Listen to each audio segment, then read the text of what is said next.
Chinese by blood, Filipino by heart. Hashtag Dugong Chino, Pusong Pinoy is brought to you by Federation of Filipino-Chinese Chambers of Commerce and Industry, Owishi Oh Wow, Dash Cargo, propelling possibilities, BA Securities, your trading partner in Asia Pacific, AgriPro Premier Nutrition Inc., Peak Sports Philippines, Nation Paper Products and Printing Corporation, Shua Bang Tang, Jimmy C, Aningo. I get to live out all the values and principles that my family has inculcated in me that brought me to where I am today, where I get to wear the sash of the Philippines and now welcome people into the Philippines to show them this time around who Chinese Filipinos are, how we are here in the Philippines. I'm very confident that we could pull off this amazing show. This is actually best to have the Filipino and Chinese culture coexist.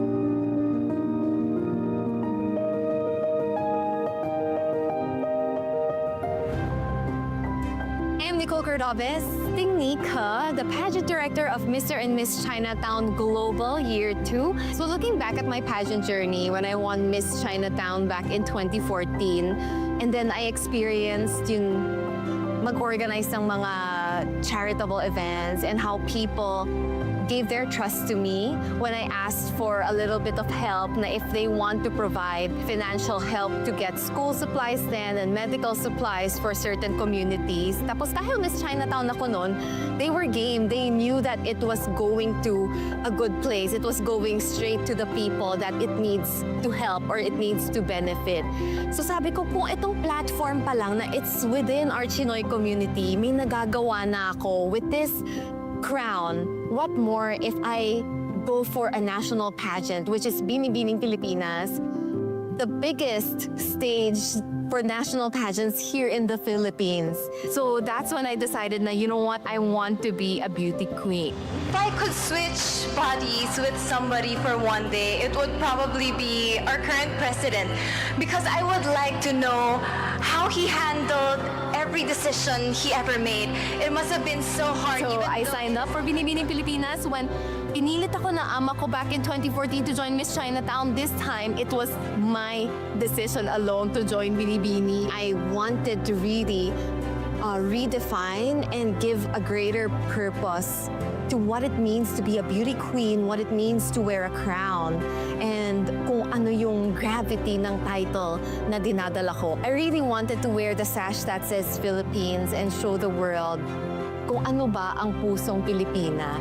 And I remember back in 2016 for the national costume competition, I wore my Chinoy roots, like the representation of my Chinoy heritage, by wearing this Filipiniana by Mactumang. Tapos parang Chinese vase porcelain siya. So I think that was a very memorable moment as well. And I was so proud to be able to share that part of myself on the national stage and tell people that I am proud to be Chinoy. And I think that is one of the things about me that makes me unique. I want to do good, and also I want to be a host. I want to become the TV and events host that parang small dream pa lang siya in my heart back then. I didn't ever expect that it will be this big in such a way na before I even was offered to host Binibining Pilipinas,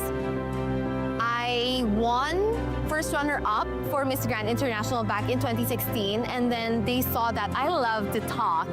So that was when they offered me, kahit na ako yung first runner-up and not the winner, they offered me to be the host along with Sian Lim, who is also one of kilalang Binibining Pilipinas host din. So it felt like, grabe, nakaka-proud talaga na we have the Philippines in the global stage. Miss Grand International 2017 then was set in Phu Quoc, Vietnam. So I was like, wow, may international hosting ako. I was really so happy that time. And then after that, after my stint there, I was also very active on It's Showtime as a Miss Q&A Jurado. So I felt like that platform gave me credibility naman in terms of speaking. So with that resume that I collected, I feel like I had to work hard and earn my stripes to become a Binibining Pilipinas host because it's so hard to host Binibining Pilipinas. It's a live show with the most amazing women on stage. And alam naman natin pag live show, anything can happen. That was also the night, 2018 Binibining Pilipinas, when I became a meme. So, nag-start yung meme na yon when hindi ko na-realize na ang dami ko palang trabaho that night. But it didn't feel like work kasi I was just so excited to be there talaga. So they made me do the voiceover for all 39 candidates.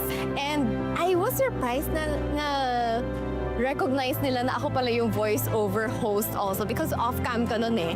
And then they asked me to also hand out the fish bowls to the judges here that night. So people took screenshots of that and inedit nila yung fish bowl ko to be like yung mga bilao na lumpia or yung biskuit na usually binibili natin na mga OFW to make pasalubong to our relatives out of the country.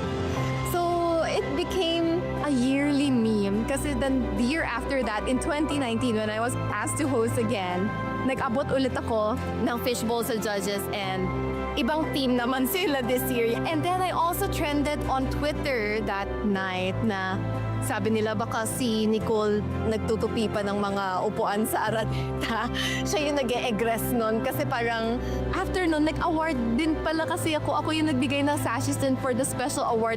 So na-realize pala ng mga tao na, oh, ang dami yung trabaho tonight. So I became like the hardworking host of Araneta. Before I started hosting Binibining Pilipinas, it was really the big stars. It was Ann Curtis, Isa Calzado, Casey Concepcion.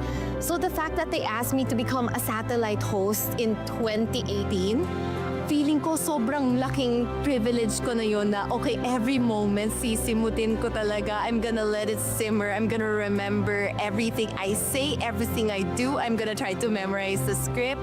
So I'm so glad that I held those moments so close to my heart.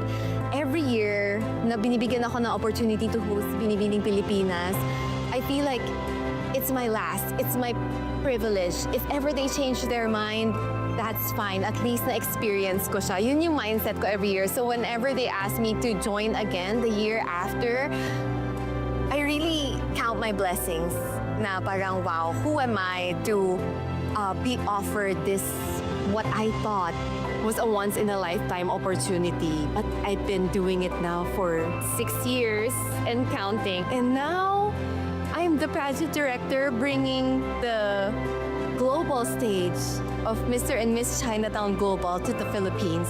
And I never thought in my life talaga na darating tayo sa puntong to. Like, it's something that little old me wouldn't have even dared to dream of. All those times I was given those opportunities talaga, I just felt so happy and blessed.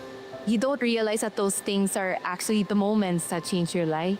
Chinese by blood, Filipino by heart. Hashtag Dugong Chino Pusong Pinoy is brought to you by Federation of Filipino-Chinese Chambers of Commerce and Industry, Dash Cargo, Propelling Possibilities, AgriPro Premier Nutrition Inc., Nation Paper Products and Printing Corporation, BA Securities, your trading partner in Asia Pacific, Peak Sports Philippines, Shua Bangtang, Jimmy C, Aningo, Cosmopolitan Memorial Chapels and Crematory, Ursao, Dermisay Incorporated, Philflex Wires and Cables, Japan Parts Trading Center, Evergreen Cereals, Tanyan Key Foundation, East Ocean Palace Restaurant, Tiger Lim Events, GB Shoes, Versailles Palace Alabang Events Place, Mass by Green EP8, Water Care, Ford Tractor Philippines, your long-term agriculture partner, HOA Trading Corp, Zespri, High Top Supermarket, Royal Shark's Fin Seafood Restaurant, Golden Fortune Seafood Restaurant, CW Home Depot, Poland Hopia, OSK Tools USA, Chinese Filipino Business Club Inc., Federation of Filipino-Chinese Association of the Philippines Foundation Inc., Philippine Jinjiang General Association, Jersey Haven, Ana Maria Lam, Enrique Chua, Ang Kian Hyung, William Goshaco, Mary Nang, Uy Shokpo, G2 Global, Verleo Catering, Wonderful Trading, MGM Industry Inc., Grand Family Association of the Philippines Inc., Sharon Tan, Thomas Kua, Esther and Danny Lee, Nang Family, Lee Pue Chin and Jensen Chua. Anong anghang choice mo? Sarap! Anghang! Spicy at sweet and extra hot. Oishi prawn crackers. Choose your anghang.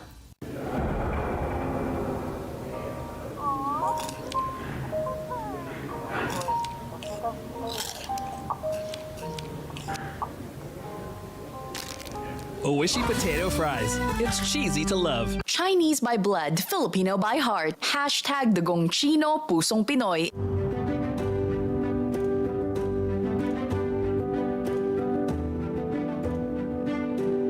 Mr. and Miss Chinatown Global is very unique because we get to celebrate our culture, our Chinese culture. So doon ba lang very clear now what our platform is for, what we advocate for. It is appreciating our history and tradition and redefining what that looks like in the modern Chinese men and women that we will have on stage. So I was offered to become the pageant director early on pa, but I did not feel like I was ready enough or I knew enough to do an exceptional job. And siguro coming from the perspective din na ang tatlong pageant din yung nasalihan ko throughout my life, and as a candidate who goes through the motions of pageantry itself, ang daming mong wish list din na what could we do better? How could we have been in a better position?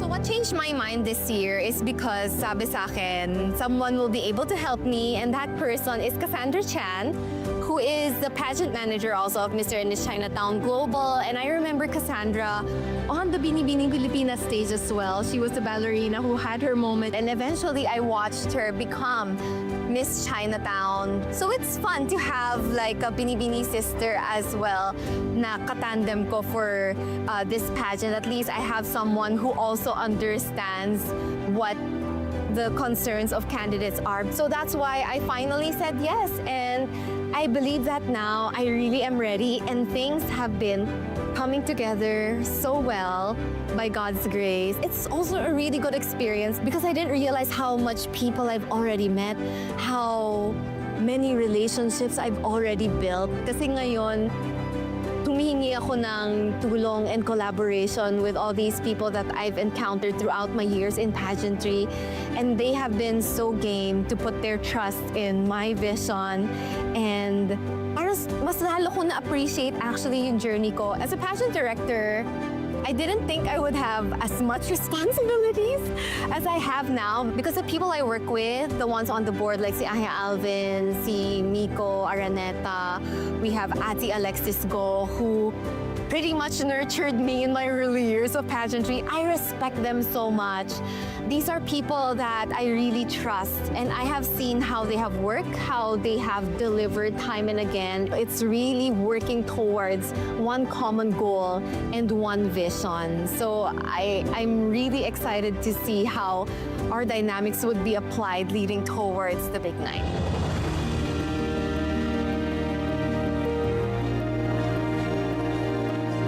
So last year we had candidates from Australia, from Malaysia, Singapore, USA, and this year we are adding more countries. This year we have new countries coming in from as far as French Polynesia, Belgium, UK.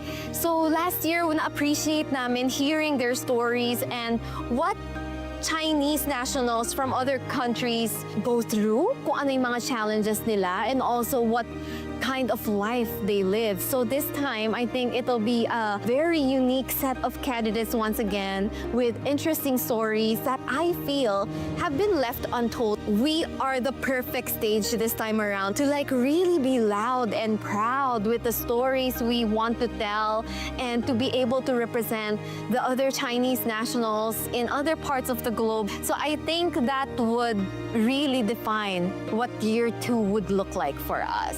And of course, we have a bigger and grander production this year. So I cannot wait for that to unfold as the big stage on Winners Night. We are also going really hard on social media. We really want to connect with people. We cannot wait to produce content that will really spark dialogue among the Chinese nationals all over the world. And makakapag-share tayo ng stories sa isa't isa. People will see us. They will hear us. So the candidates could really expect that we would give the full Philippine pageant powerhouse treatment. We'll still honor the Chinese culture and traditions, but also we would give a really good mix of the colorfulness, the loudness of Philippine pageantry.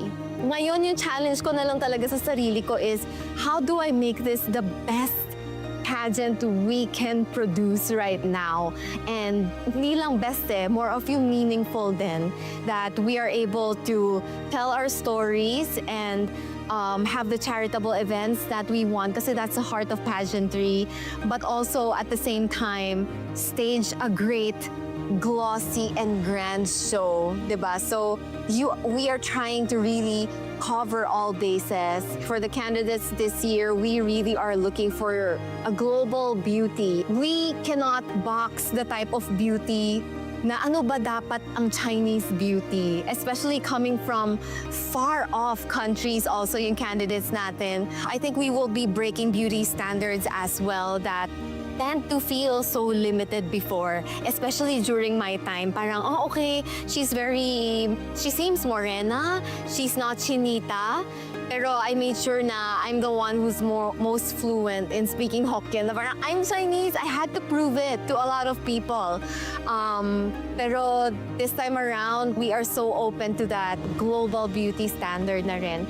Second one is global ambassadors. They need to be eloquent. They need to be able to really articulate what being Chinese means to them, why traditions have extra sentiment for them, yung mga stories nila, importante yon. And then lastly, global inspiration. That's why as the pageant director, I'm really pushing na may charitable organizations kaming isusupport, because we need to give a bigger meaning to the platform, and that in itself is really the heart of pageantry. Now we get to give back.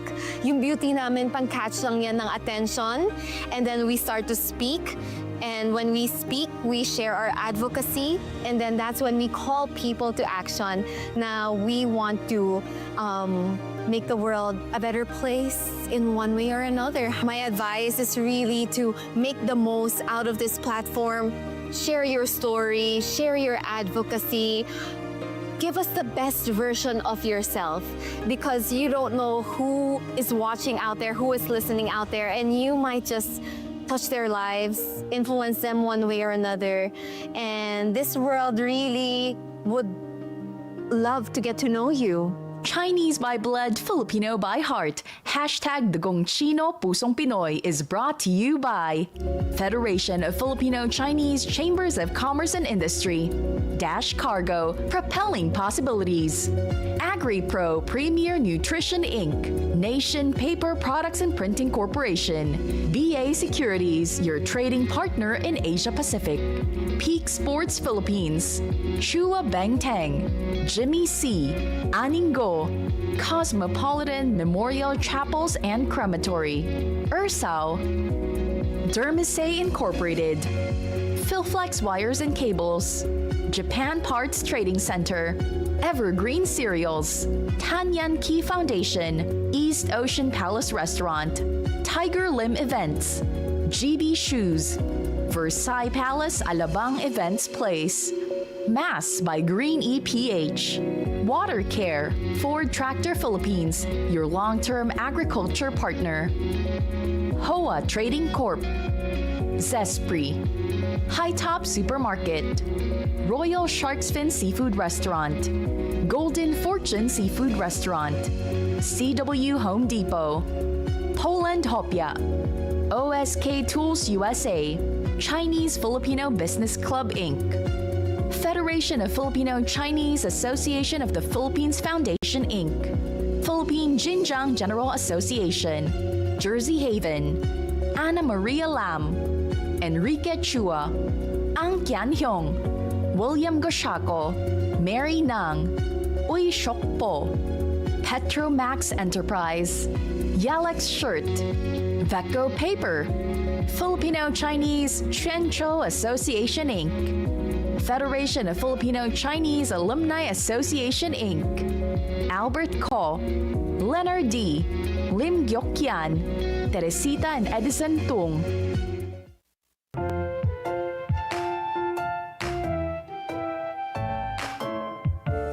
Ikaw ay una kong nasilayan sa di inaakalang panahon.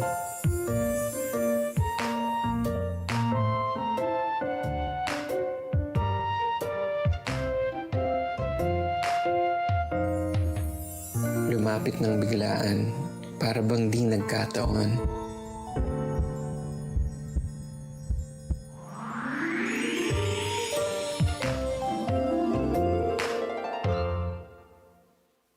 Chinese by blood, Filipino by heart. Hashtag Dagong Chino, Pusong Pinoy. So we are now at the Araneta Coliseum. So today we officially had the contract signing with Araneta Coliseum because it is official. We are going to stage Mr. and Miss Chinatown Global Year 2 here. I'm Irene Jose, trustee and member of the executive committee of the Binibining Pilipinas Charities Inc. of the Araneta Group. Smart Araneta Coliseum is the iconic and sought-after venue here in the Philippines. Since its opening in 1960s, this has become the premier destination of the world-class concerts. We have the Taylor Swift before, Mariah Carey, and also the PBA, the UAP, the NCAA. Of course, the Binibining Pilipinas of 6 years ago.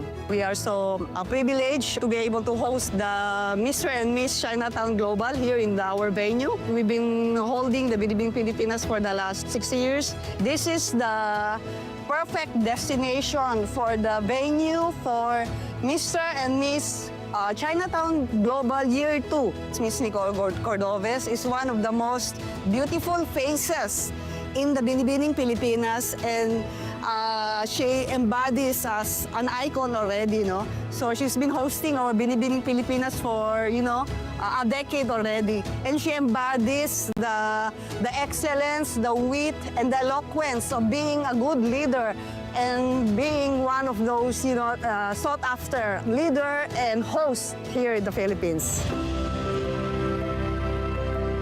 So the most memorable area of Araneta for me is really yung entrance, after the parking, going into the backstage, and then into the Coliseum where you will finally see the stage. So many things have happened there. We spent so many hours there. First, as candidates of Binibining Pilipinas, sa dressing rooms pa lang namin. Naghihintay kami dun for hours, bonding with each other, and retouching our makeup. Then eventually, when I started hosting Binibining Pilipinas, yung paglakad ko doon sa hallway na yon, I cannot explain the feeling of anticipation when I finally reach the part na hahanginin ka before the actual stage is there, and then the moment that we go up the stage and see the crowd. Whenever I close my eyes, man, I still can hear the crowd cheering. I can never forget that vision. It feels like coming home every time I'm here. And I really feel like I'm part of the Binibining Pilipinas family already. So it means a lot that I have both of my families here today, the Binibining Pilipinas Charities Incorporated and Chinoy TV. I spent spent so many years with the both of them, starting with Chinoy TV back when I was Miss Chinatown in 2014, and then eventually I pursued Binibining Pilipinas. So this is really a full circle moment for me. We are happy to embrace the Mr. and Miss Chinatown Global here in the smart Araneta Coliseum. The fact that we are staging our global pageant here at the very historic site that is Araneta Coliseum is really big for us, with the Philippines having the oldest Chinatown in the world and the Philippines being the pageant powerhouse as well. It only makes sense that we hold the pageant here in Araneta. And that's what makes Araneta Coliseum so special. And I hope that the candidates who will be crowned on Winners Night will have the special memories that I was able to make throughout my pageant journey with my sisters. So to our future candidates, we are so excited to welcome you here in the Philippines. We are preparing everything for you so that you have the best pageant experience ever. And this platform is going to be a big one, so we can't wait to meet you here in the Philippines.